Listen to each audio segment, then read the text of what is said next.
Boa tarde, pessoal. Hoje nós vamos começar as nossas atividades de língua portuguesa no Trilhas da Aprendizagem 2, o livro Trilhas de Aprendizagem 2. Se por acaso ainda vocês não foram pegar na escola esse livro, não tem problema nenhum. Nas atividades, eles vão estar em anexos às folhas, e é só fazer atividade no caderno de língua portuguesa. Nessa nossa primeira atividade, nós vamos falar um pouco sobre o gênero textual diário, um relato pessoal que pode ser público.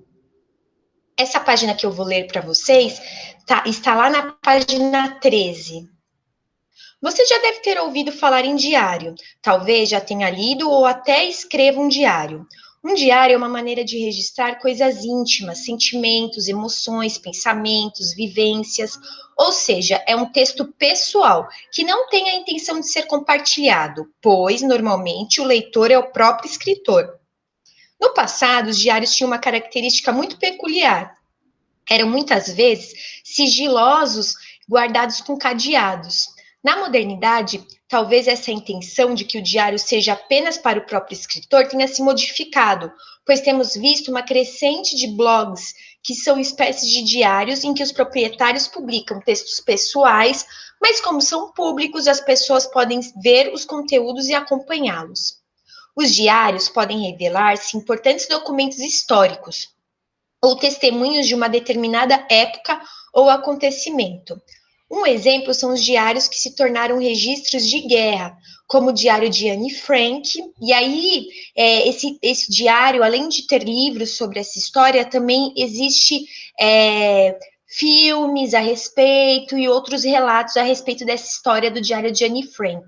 Aqui eu coloquei para vocês a capa do livro, que é muito interessante esse relato de Anne Frank. É um livro que vai se contar na forma de diário, então ela vai contar os relatos dos dias em ordem cronológica, né? Colocando data e as coisas que estão acontecendo com ela. Também aqui o Diário de Zlata, que também é outro diário, livro diário, que tem em livro, Zlata Filipovic. E o Diário de Malala, que conta a história de uma garota que defendeu o direito à educação e foi baleada lá no Talibã. Malala, aliás, recebeu o Prêmio Nobel da Paz e, por meio de um blog, conseguiu expor ao mundo o que acontecia no Paquistão. Esses diários, quando são publicados, nos permitem conhecer um pouco mais sobre a cultura e a realidade das pessoas. Nas próximas páginas, nós vamos fazer atividades com base no diário de Miriam, que é uma garota síria que vivia na cidade de Alepo. Os diários podem variar quanto à sua forma, mas normalmente são escritos na primeira pessoa, isto é, usam o eu, e apresentam data e local. Podem ser dirigidos a alguém, quase sempre o próprio diário, e usam uma linguagem mais informal. A estrutura do diário é parecida com a de uma carta para si. Geralmente é composto por um chamamento ou uma forma de chamar, com quem o escritor está falando, quase sempre é o próprio diário. Por isso a expressão tão conhecida nos diários, meu querido diário. O nome dessa forma de chamar as pessoas que usamos na escrita se chama vocativo. As datas são recursos importantes no diário. O desenvolvimento registra as vivências, as experiências, os pensamentos e os sentimentos de quem escreve. A despedida, alguns diários apresentam uma despedida, como um boa noite, um até logo, e uma assinatura. Alguns diários também são assinados todos os dias ao fim do seu relato. Então, para a gente entender um pouco mais, aqui está uma página de um diário de uma pessoa, então é justamente isso que a pessoa falou, né? Nós falamos, sempre tem aqui um registro como um querido diário, né? Um vocativo, e depois vai se debruçando ao longo do texto do que a pessoa fez naquele dia, como foi o dia dela, os sentimentos.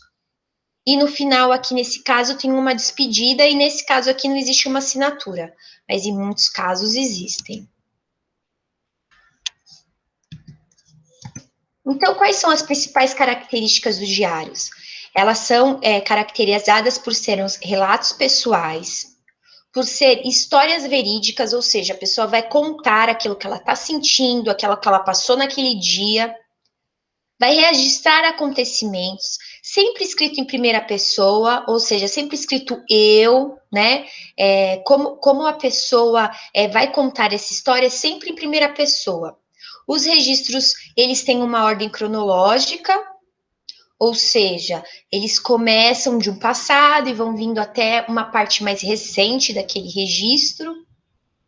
Tem um caráter intimista e confidente, né? O diário muitas vezes ele serve como um melhor amigo, onde a pessoa conta os sentimentos dela, o que ela está passando.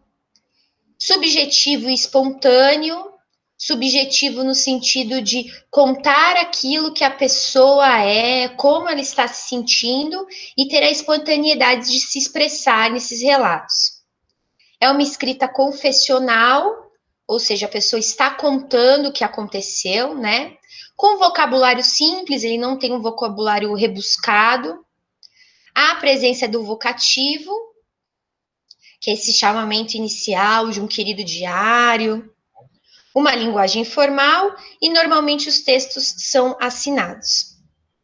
Então, esse é o primeiro vídeo para nós entendermos um pouco melhor sobre as características do diário.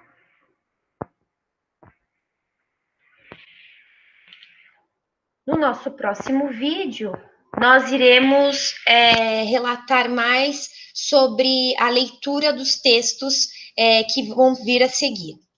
Até mais!